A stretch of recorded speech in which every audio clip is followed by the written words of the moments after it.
Hello my friends, we have those videos coming from Pokrov's direction. Definitely Ukraine tries to use even long-range drones for counterattack in Pokrovsk. Ukrainian SBU published those videos today of how the Russian positions were hit. Yes, it's uncomparable to aviation gliding bomb strikes or something like that, but still FP2 drones, they carry roughly 100 kilograms of TNT. This is a very precise and devastating weapon. Well, this tactics is not new because Russians also used the similar one in their Shahed drones. They put the FPV controls cameras and they hit some of the Ukrainian positions, but still it is not that massive. So Ukraine now tries to make it more massively. So of course, with this extra fire, the situation on Pokrovsk is not that great for Russians, and they really scroll meter by meter a day. We see that for the last couple of weeks, they didn't manage to cut the bottleneck, to encircle Ukrainian forces, and to fully occupy Mirnograd and Pokrovsk. They waste lots of the resources,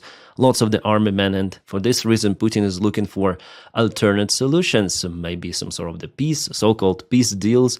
And we have lots of the information about that one coming. I mean, the cringe connected to it. Well, in this video, I'm gonna speak about that too, little by little. Yeah, all of the events will be discussed around Ukraine for sure. But let's start from the other news, like those drone strikes, because they happened also in Crimea, where the local chemical plant was hit by probably also FP2 drone. This is the very big facility, an enterprise where Russia produced the components for explosives and for fuel. Well, in this case, the job was done not by SBU, but by Ukrainian military intelligence. They mostly operate in Crimea, sometimes also in occupied regions of Donbass and also on the Russian territory. Also, the last night, Ukraine was quite precise in Moscow region. Yes, it is a Moscow Oblast. They have snow already. This place is called hydroelectric power station Shaturskaya, which is now not working because there were several strikes towards it. Russians say that they woke up not by alarm but by Ukrainian drone strikes. This power plant is important for Russian Moscow region, and again it shows that Russia, even having the air defense capabilities, the biggest one out there in Russia is in Moscow region, still they failed to repel this drone strike, and there were numerous of the Ukrainian drones which hit precisely this power plant. Yeah, this picture is pretty much standard for Russia to witness every night, and I'm sure that this night Ukraine also prepares something hot for Russians. To compensate the loss of electricity for very important Russian objects, Russia deployed those diesel generators, basically huge trucks. And that's the Russian air defense system mobile groups on those big Ural trucks.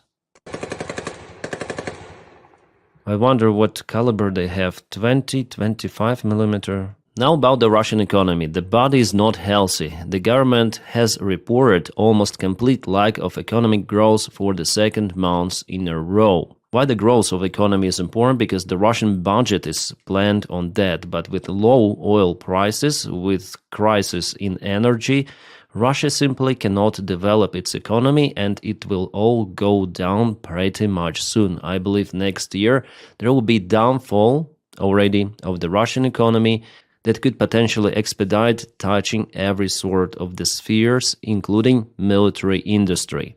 We already see the signs that the situation for Russia is not good, even in military. Polymarket and other analytics, they say about it. So, for example, Ural Vagon Zavod, the main factory that produces Russian tanks, modernizes those, performs maintenance, and also producing some of the Russian BMPs.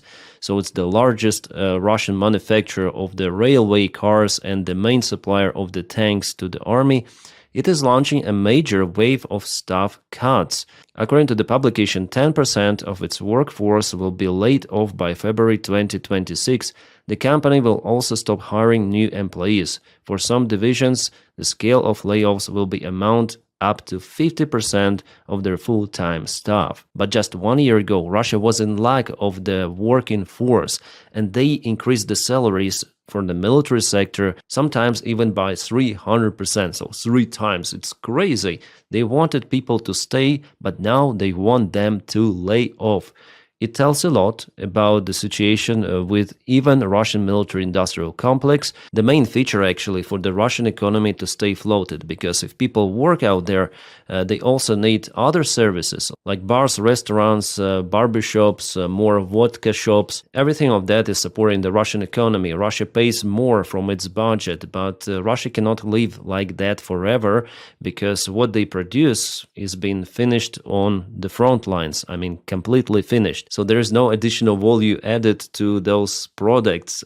You cannot live like that for years and years. So of course there will be stagflation and deflation of the Russian currency and the price for the working hours for average Russians.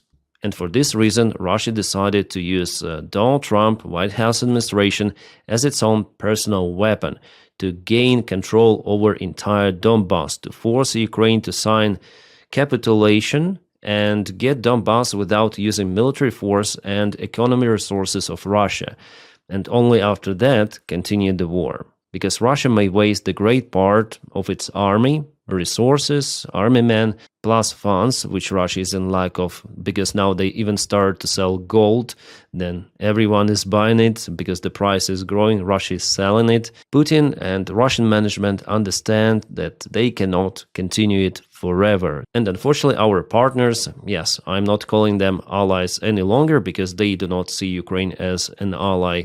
Well, they caught the bite that Russia proposed them, and it went to complete chaos, but I'm gonna speak about it later in this video. Stand by for it. Just for you to understand why Russia wants this so-called capitulation deal. Not because Russia is winning, but because Russia is losing, after all. Its economy, workforce, everything.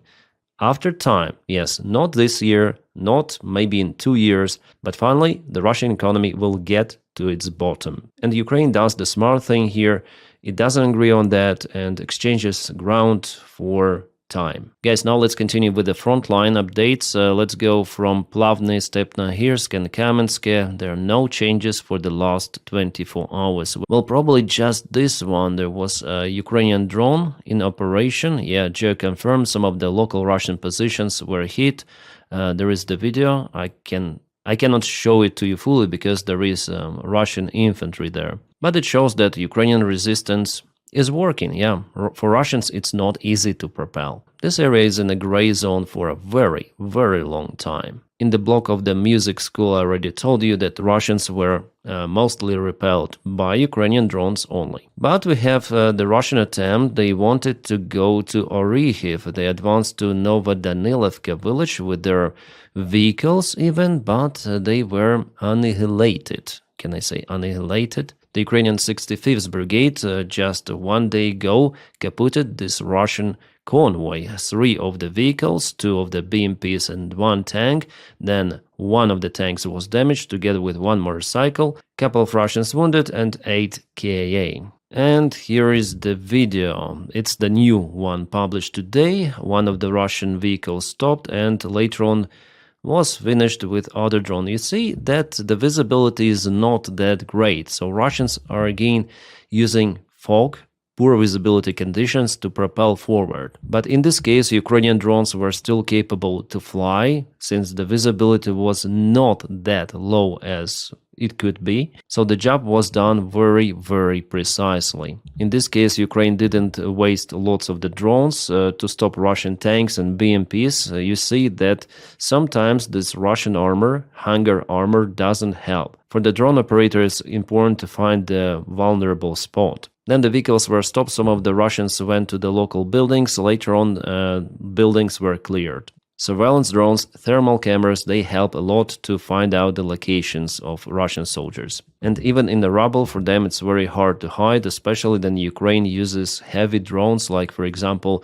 Baba Yaga. Plus the FPV drones, they fly to the very narrow spots and also capable to hit Russians precisely. Drone technologies improve, they're upscaling, and for Ukraine to produce 1 million drones per year, it's not even a big task as it was a couple of years ago. Now we are saying about possibly 20 million drones to be produced the next year. It is absolutely crazy number, but our guys, our volunteers and Ukrainian government says that it is possible to achieve. So yeah, there was the Russian attack, but it failed. Russia lost several of the vehicles, but you see, Ukraine also lost one of the tank in Arikhiv. It was probably also hit by the drone. Let's check it out. Yeah, you see, it was probably, yeah, T-64 tank, something like that. Maybe T-72. It's hard to say. And the Russians used the fiber optic drone to find the tank and to hit it. It is understandable that no one was inside the tank nor in this space. So it was eliminated, yes, but no casualties. And just look at this image, how clear it is then the fiber optic control drone is used. Unfortunately, Russia has more of those kind of the drones compared to Ukraine still. So in this case, one vehicle lost for Ukraine, 3 for Russians, 1 tank also was damaged, and 1 more BMP damaged. They probably returned back or something. But Russians, they're trying to advance, you see, and they do not hesitate even to use their armored vehicles, not just Nivas or something. This is also new, by the way, I haven't seen it before. Oh, Russia lost 1 tank, Hitchcock tank, and yeah, the same place, there are 2 of the vehicles. I already told about those yesterday. We just have the geolocation and confirmation about exact place. I also have some new videos from 65th Brigade, Ruzzians. It's hard to say the geolocation of it, but it was confirmed that they operate in Zaporizhia direction. Yeah, in most of the cases, Russians are using not armored vehicles, tanks or something, but Niva was off-road vehicles, but still they stuck. You may see this is the longer variant of Niva with some extra doors. It is too long, so it stuck in the mud and was heat destroyed. And as for the tree lines, you may see that Russians have no opportunity to hide. There are no branches, no trees, nothing, no leaves at this time of the year. And basically most of the trees are being cut already by shrapnel, by shells and everything. They try to go there, but it's just for nothing. Field or the tree line in Zaporizhia direction in particular, it doesn't really matter that much. And that's why in this direction Russia probably has the most of the losses and their crazy attempts to advance. Also for our guys, it is easy to find the Russian artillery. For example, this looks like D-30 artillery system, Soviet made. And here we have one more artillery, could be the same type. They try to hide it in the tree line once again, but it doesn't work any longer. At this time of the year, it's very easy to spot it. Yeah, Ruzzians brigade is working a lot in that direction. They published so many videos. This is the Russian biker. Yeah, I think they published the result for this month to Spilnota Sternenka, volunteer of Ukraine, one of the biggest ones. Yeah, I have new videos to discover and probably I'm gonna review them separately, not on YouTube. Yeah, even though Russia has this advancement in Zaporizhia, but it doesn't go well for them at all. As for their latest success, for the last couple of days, we may tell about the village of Tihe, where Russia performed the flag operation before. There was the aerial strike on Ukrainian positions, and later on Russia sent a very limited group of their soldiers. Again, weather conditions were profitable for them to go very far away from Alexeyevka before they also tried to get to this village. But still, all of that is the gray area. Russia is not capable to create the bridgeheads here. They go from one village to another, propelling with a very, very small forces, like 1-2 soldiers. And for example, here they take photos. It could be a single soldier with the same Russian flag who may take picture from different areas. And unfortunately, yeah, for Ukraine, it's not profitable to hold infantry there. Usually they're withdrawn behind the Vovcha river and Ukraine just operates with a drone. So we may tell that this entire area is the gray area where Russians may operate sometimes Ukraine. Our guys understand that Russians may use aviation gliding bombs, so it's better to take cover in robust positions. But for Gerasimov, this map looks not like that. It is already like this, because he doesn't understand what is gray area, what is partially controlled territory. I'm sure that he painted it like this and tells to Putin that soon Russia will occupy Pokrovsk. But de facto it's not like that, even close.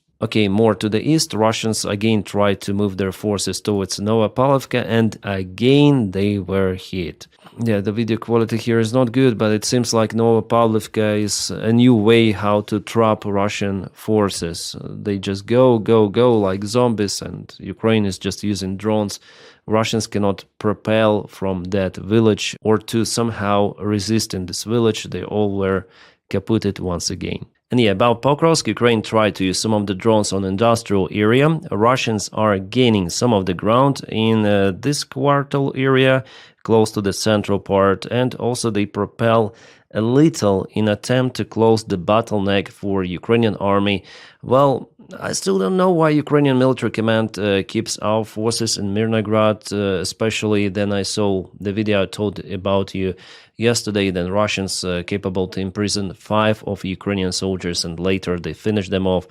It's crazy. Yeah, so I'm very, very disappointed. Again, I'm calling for reforms in Ukrainian military command, but it's because it's very risky, you see, and there is no other choice than to leave after all. But in this case, unfortunately, with casualties, well, likely it's not Bakhmut. We're not speaking about thousands of Ukrainian troops, but still, every life of Ukrainian soldier is very precious. So as for me, neglectance is still out there.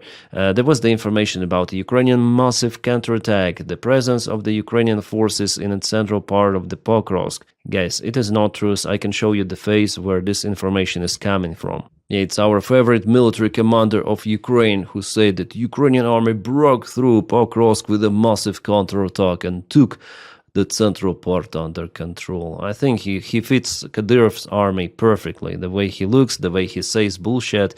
Yeah. Valentin Manko, that's his name, colonel of the Ukrainian army, who leaked classified information through his TikTok. He's still out there. He's not being dismissed by Syrskyi. Our officers even are calling to dismiss him, but no, nothing is happening. Yeah, both of the sides are making fun of him, Ukrainian and Russian one. This guy shouldn't be a commander. He's very incompetent and he tells absolute bullshit. Not just in his social media he lies, but also he tells that stuff in his reports. It was confirmed by the guys and the soldiers who are under his command. And there's the company, like several people who left the Ukrainian army because of this guy. Yes, yeah, they voluntarily left because they don't want to lose their lives for nothing, for incompetent person. So yeah, Ukrainian command, sometimes it is strange. Well, here I see Ukraine lost this vehicle. It's something new. That's what I see on the map. It was MRAP vehicle that was abandoned, probably. Yeah, we have other camera. It was definitely abandoned and hit by Russians. I wonder why it was abandoned, because it looks like it didn't stack in a mount or something. Yeah, actually there was someone, but the drone didn't hit inside the cabin. It hit this wall. But later we don't see anyone inside, so probably someone was injured. It's hard to say, but later on it was abandoned. In Konstantinivka direction, Ukraine is using lots of the drones in attempt to stop the Russian advancement, so far quite successfully. And with the latest update, I don't see the new movement of the Russian army. Northern area, here Siversk, the fights are ongoing, no big changes. And here towards Yampol, Russia put their flags and probably they could have advanced actually here with their main forces. I'm still checking this information, but it looks like they may already use Yampol as the bridgehead for the further attack towards Liman. And unfortunately here we may say that Russians cut mainly all of the supply lines for Ukraine, so they destroyed the main bridge. They're very close to the road from Yarova, and also they mainly reached the road not far away from Ozerne. And you may see the Siversky Donets River, it goes like that. So the area mostly became isolated. Only with the help of the Panton bridges, Ukraine may supply its forces, but those bridges are being identified and also hit by Russian aviation gliding bombs, Russian artillery drones, so it's very risky to put those Panton bridges.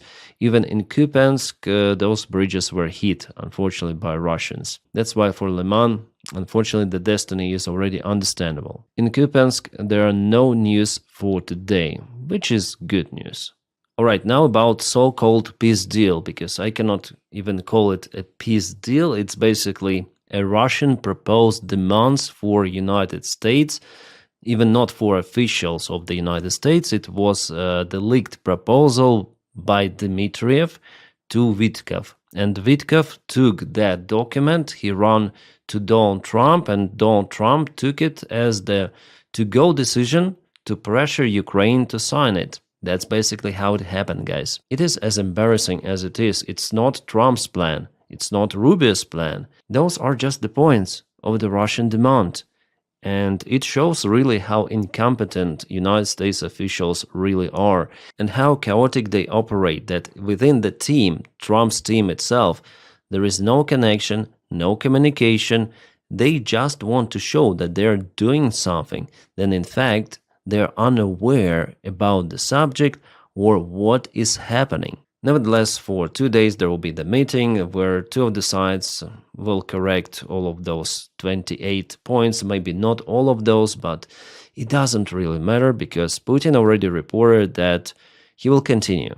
The goal for Putin is to continue the war while he can. And if Ukraine doesn't want to give up Donbass voluntarily as a result of those so-called agreements, well, in this case, Putin say that they're quite comfortable with military, but we understand that he's not comfortable. Otherwise, there will be no any attempts from Russia to pressure Ukraine via United States of America to give up Donbass just like that. It means that something is going not according to plan for Russia. So let's go step by step to understand the chaos with those peace agreements. The initial leak was coming from this gentleman Barak Ravid, who is partially employed or reporting for Axios source. He published this article on November 19th on Axios website. Trump plan asks Ukraine to cede additional territory for security guarantee.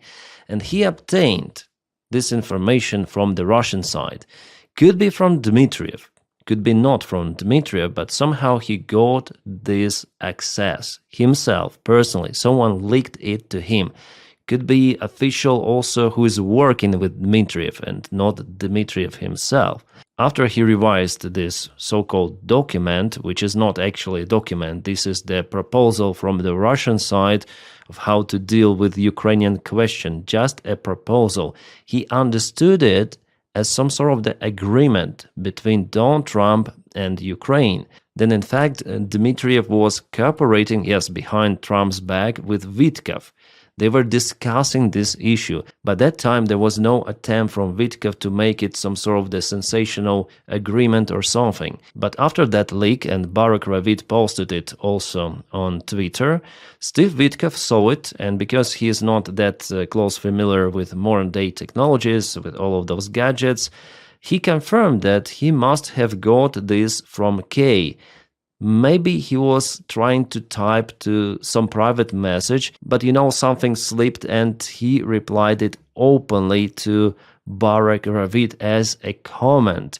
He must have got this from K. K means Kirill Dmitriev. So Steve Vitkov didn't leak this information. They were discussing the potential points of the peace plan with Dmitriev. Again, not informing Trump or Rubio about those conversations. Well, maybe Trump knew that Vitkov is just blah, blah, blah with Dmitriev, but now it is evident that Trump didn't know about those 28 points or whatever points. This document was not on Trump's table. Even then, he started to pressure Ukraine damn hard. Yeah, later on, Steve Vitkov deleted this message, but it was too late because it already appeared in internet. So people just took the screens and that's it. And later it created this informational wave, like what are those secret agreements, what is the document, and Financial Times plus Reuters also started to publish their articles. They referred to some of the unknown sources. So what Vitkov did, he went to Donald Trump and said, we were discussing some plan with Dmitriev, and for the first time Trump became aware of what is happening. But there was already informational wave created. It is now we know from multiple of the sources that the peace plan, consisting of 28 points, was developed by Trump's special envoy Steve Vitkov and Putin's special envoy Kirill Dmitriev. Trump's son-in-law, Jared Kushner, was also involved in discussion. Yes, Witkoff, Dmitriev, and Kushner, they were discussing the plan, but it was leaked because Russians want it to happen. And Secretary of State Marco Rubio knew nothing about preparation of the plan. Donald Trump also saw it at the last moment, but approved it after being informed right away. My friend Witkoff, is it plan good? Witkoff says, yes, it is good. It is already known everywhere, media write about it, so we have to say that it is our plan that created by our administration. Then de facto, United States administration has nothing to do with that plan, and Marco Rubio was definitely unaware, together with Donny, and they didn't even read the plan. Then they started to press Ukraine. Guys, it is 100% because if they read it, they would understand that they are getting themselves into this trap. So the pressure on Ukraine, on Zelensky, was just astonishing and happening at the worst time period possible. It was a perfect storm, and everyone was shocked. Even on 20th of November, it was evident that those points, they're unacceptable by any sort of the state, not just by Ukraine, but by any sort of the state. Those are violating all of the international laws. They're forcing Ukraine to basically surrender its territory voluntarily to Russia, the territory that has not yet been occupied by Russians. The parallel is clear. This is like appeasement of Adolf Hitler before the Second World War. Ukrainian allies also were shocked, and the next day there was the visit of Driscoll, who is a friend of J.D. Vance, to Kiev. At first, the aim of the visit of the Pentagon general was the discussion about sharing drone technologies, but on the way, Donald Trump gave him the special order to speak about capitulation, or you may call it a peace plan. Yes, Daniel Driscoll, he delivered this message from Donny that Ukraine should basically surrender. He was kind of like that, smiling in front of the cameras, but behind the closed door, there was the meeting between him, Ukraine at first, and there were some of the ambassadors of the European Union. And he tried to morally push everyone. According to Reuters, representatives from the European Union, they were disgusted with his behavior, telling that we don't care what is there in those points. We need to get this shit done. You should take this initiative from Donny. It is the peace plan. So he's like this General Soldaphone, we call those like that. Oh, I got the order, you should obey me, everyone should obey. Later the same evening, Zelensky recorded his address to people because he was pressured so much that and he was forced to come out with a message, guys, we're up to lose our key partner, key ally, the United States of America. Well, as for me, we lost it a long time ago after Donald Trump was elected, honestly. Now it's just a formalization of that divorce. Well, the same day Putin wore the military uniform, he organized his own meeting, saying that the only way to reach peace is to reach the goal of the special military operation. He met with Gerasimov, other generals. He clearly showed that he is not interested in peace. Peace for Putin is only in the best case scenario for Ukraine to give up Donbass voluntarily, and later on Putin will continue. That's $1,000,000%. Not mathematically correct, let's say 100%, okay? But the next day, Putin was wearing his suit and also said that, oh, we have just obtained that plan from Americans via our channels. Okay, that plan is not really what we spoke about during Alaska meeting, but we may consider it because, you know, there are some of the concessions for our side, and de facto there are no any concessions from Russia. It is just Ukraine which is being pushed. And, you know, maybe I may accept that Putin himself, he didn't know about the details of that plan because it was developed by some of the clerk from the Russian FSB who gave all of those points to Dmitriev, and Dmitriev took it as the base that was later on leaked with a great probability by the Russian side. Maybe some prankers leaked it somehow, maybe got the access and leaked it to Axios. Well, nevertheless, it became public. And you understand, yeah, what I'm saying, that it was the Google translated from Russian to English plan. It is already evident because English native speakers, they do not use those strange words usually, especially in documents. So it is 100% Russian proposal document. But whether Russia definitely shared it to the press, to Axios source, for now it's not that evident. Well, looks like it, if we believe also Witkoff's comment that probably it was leaked by K. And yesterday there was a big bomb drop that uncovered everything. Those were the senators from Republican Party and from Democratic Party. Also one, we may call him independent senator. Well, let's check out what they say after they spoke with Rubio. I put the volume maximum. Secretary Rubio did make a phone call to us this afternoon. I think he made it very clear to us that we are the recipients of a proposal that was delivered to one of our representatives. It is not our recommendation. It is not our peace plan. It is a proposal that was received, and as an intermediary, we have made arrangements to share it, and we did not release it. It was leaked. It was not released by our members or our representatives. Yes, it is basically a Russian plan, but the White House administration pretended that it was their plan, that it was Trump's plan. It was done in cooperation with Rubio, Witkoff, and so on. The information about it was shared in the press 2 days ago.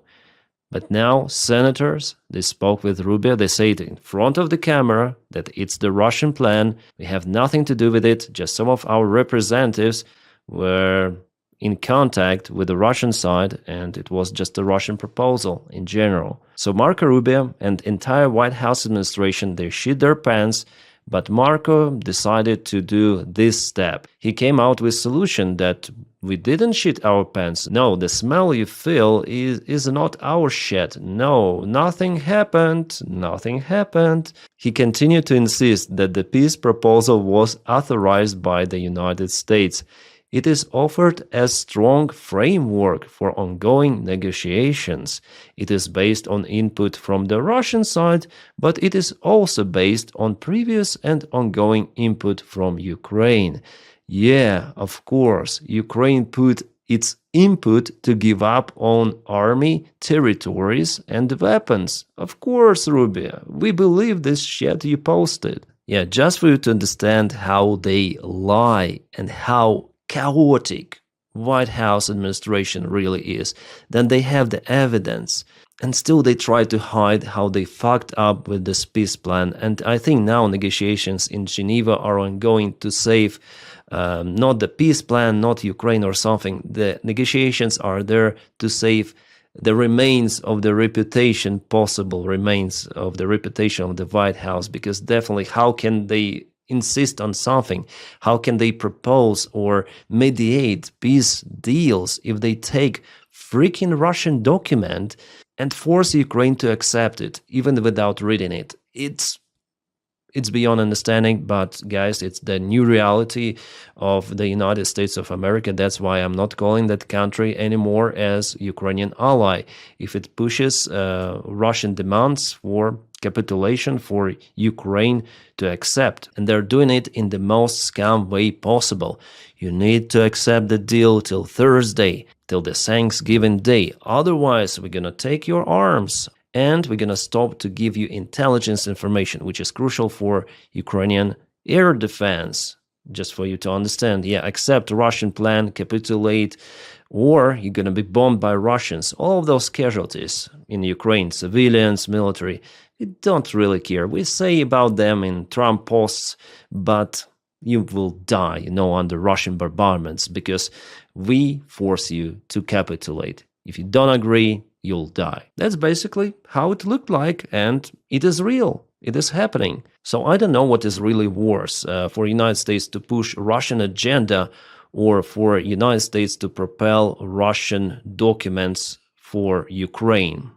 What could be worse? Maybe two of those things are the worst possible for United States. It's no longer a leader of democratic world or free world. I think we may call it crypto corpo empire. It changed a lot since Donald Trump was elected, and I hope Americans will get out of this chaos because it is touching Ukraine. We see how it touches Ukraine, but it touches also the lives in America.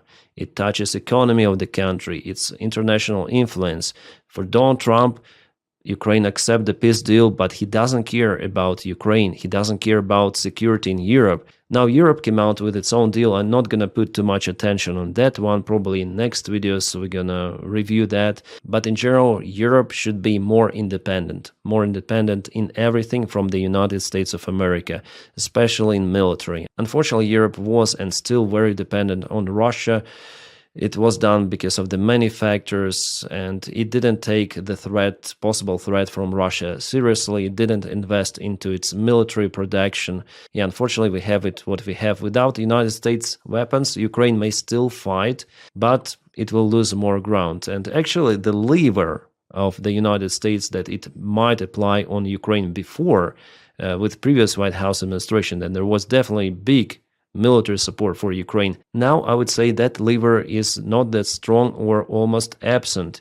If they force Ukraine to capitulate, they should tell Ukraine, okay, if you don't capitulate, we're gonna stop weapons support for you or intelligence support. But now Ukraine has some of the alternates. Yes, it will be hard for Ukraine without that support, but still it's different compared to what it was before. Now Ukraine obtains also satellite information from the private companies. Also, Ukraine produces lots of the drones, and the drones are a decisive factor in the war of the 21st century.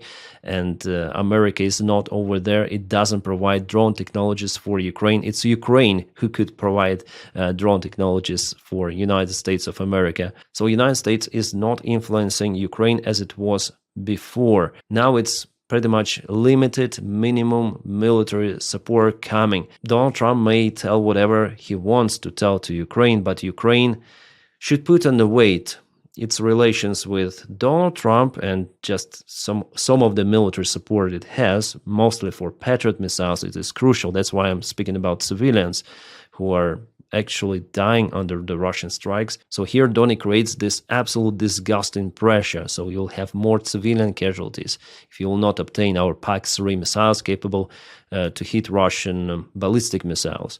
So Ukraine should put here on the weight, but on the other weight, it's incomparable. It's Ukrainian independence. Those people who are still on occupied territories, and you want to force them to become Russians or what? The limited military support and blackmail from the United States is not equal to sovereignty of Ukraine. United States is not capable to influence Ukrainians' people decision or Ukrainians' government decision. And I communicate with our guys on the front lines. They say that even if they had the order to withdraw, I spoke with two of them, okay? If they had the order to withdraw, they would not commence to that order. They would stay on their positions and continue to defend Ukraine.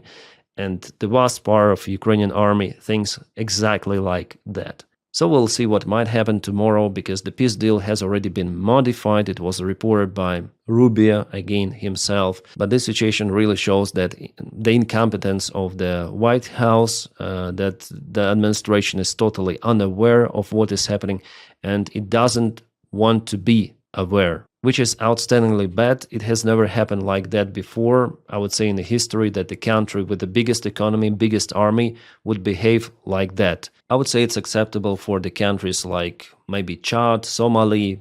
For United States, no.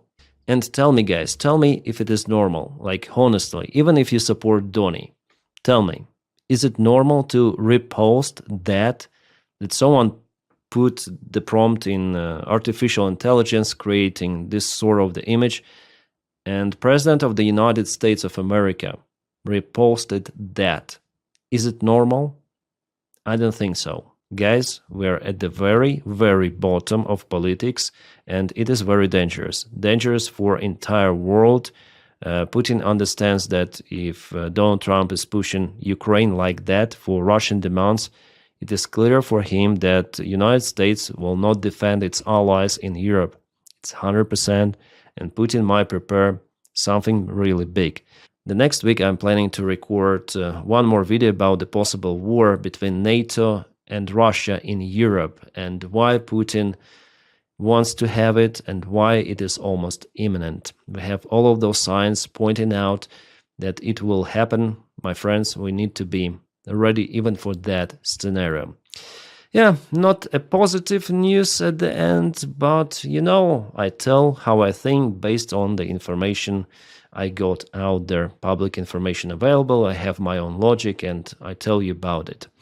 And thank you guys for your kind support on Patreon and also membership. If you want to follow me on Patreon, the link for it just in the video description below. For follow me on membership, just press this button somewhere, join. Thank you guys for making this content possible. Without you, my job would not exist.